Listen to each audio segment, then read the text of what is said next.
ఇవాళ అయోధ్య రామాలయంలో బాలరాముడి పెద్ద విగ్రహమే కాకుండా ఆనాడు బాబరీ విధ్వంసం తర్వాత అడుగున అక్కడ ఉన్నటువంటి విగ్రహాలకి కూడా అక్కడే ప్రతిష్ఠించారు. వాస్తవానికి ఈ విగ్రహాలని అవతల పడేయించడానికి జవహర్లాల్ నెహ్రూ ప్రయత్నించాడన్నటువంటిది చరిత్ర చెప్తున్నటువంటి సత్యం. అప్పటి ప్రధాని 1949 డిసెంబర్ 26న మసీదు లోపల ఉన్నటువంటి సీతారాముల విగ్రహాలను తొలగించమని నెహ్రూ ఆదేశించారు. అప్పటి ప్రధాని దివంగత జవహర్లాల్ నెహ్రూ అయోధ్యను సందర్శించి పరిస్థితిని సమీక్షించాలనుకున్నారు. అప్పుడు న్యూఢిల్లీలో ఉన్నటువంటి నెహ్రూకి అయోధ్యలో జరుగుతున్న అల్లర్లకు సంబంధించిన నివేదికలు అందాయి. అయోధ్యలో చోటు చేసుకున్న పరిణామాలపై ఆందోళన వ్యక్తం చేస్తూ జవహర్లాల్ నెహ్రూ లక్నోలోని యునైటెడ్ ప్రావిన్స్ ముఖ్యమంత్రి గోవింద్ వల్లభ్ పంత్కి ఒక టెలిగ్రామ్ పంపించారు. ఆ టెలిగ్రామ్లో ఏమనుందంటే, అయోధ్యలో జరుగుతున్న పరిణామాల పట్ల నేను తీవ్రంగా కలెక్ట్ చెందాను, ఈ విషయంలో మీరు పర్సనల్ ఇంట్రెస్ట్ చూపిస్తారని ఆశిస్తున్నా అంటూ పంత్కి టెలిగ్రామ్లో పేర్కొన్నారు. అయితే తనను తాను నాస్తికుడిగా ప్రకటించుకున్న నెహ్రూ మసీదు లోపల ఉన్న సీతారాముల విగ్రహాలను అక్కడి నుంచి షిఫ్ట్ చేయాలని అప్పటి రాష్ట్ర ప్రభుత్వానికి సూచించినట్టు నివేదికలు చెప్తున్నాయి.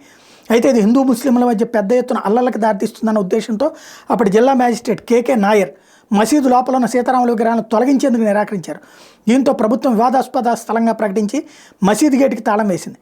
ఆ తర్వాత కేకే నాయర్ భారతీయ జనసంఘ్ పార్టీలో చేరి ఎంపీగా కూడా ఎన్నికయ్యారు. భారతీయ జనసంఘ్ పార్టీ 1977లో కాంగ్రెస్ పార్టీకి వ్యతిరేకంగా లెఫ్ట్ రైట్ సెంటర్ పార్టీలతో విలీనమైంది. దీంతో జనసంఘ్ పార్టీ జనతా పార్టీగా మారింది. ఆ తర్వాత బీజేపీగా మారింది. వాస్తవంగా జనవరి 7, 1950న నెహ్రూ రాసిన మరో లేఖ బయటపడింది. నెహ్రూ 1950 జనవరి 7న గవర్నర్ జనరల్గా ఉన్న సి రాజగోపాలాచారికి లేఖ రాశారు. అందులో ఏమనుందంటే, నేను గత రాత్రి అయోధ్య గురించి పంత్జీకి ఒక లేఖ రాసి లక్నో వెళ్తున్న వ్యక్తికి ఇచ్చాను. ఆ తర్వాత పంత్ తనకు ఫోన్ చేశాడు. పంత్ చాలా ఆందోళన చెందుతున్నట్టు, అయోధ్య విషయాన్ని వ్యక్తిగతంగా తీసుకున్నట్టు చెప్పాడు.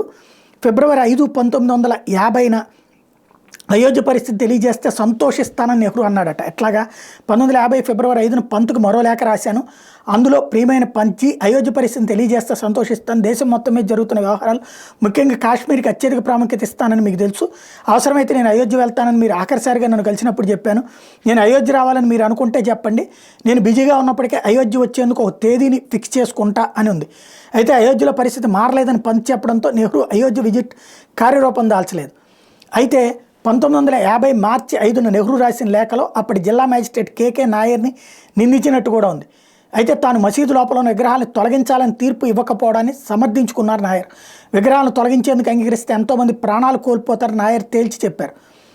ఆ తర్వాత 1950లో హషీం అన్సారీ అనే వ్యక్తి మసీద్ గేట్లు ఓపెన్ చేయాలని, నమాజ్ చేసుకునేందుకు అనుమతి ఇవ్వాలని ఫైజాబాద్ కోర్టులో తొలి పిటిషన్ వేశారు.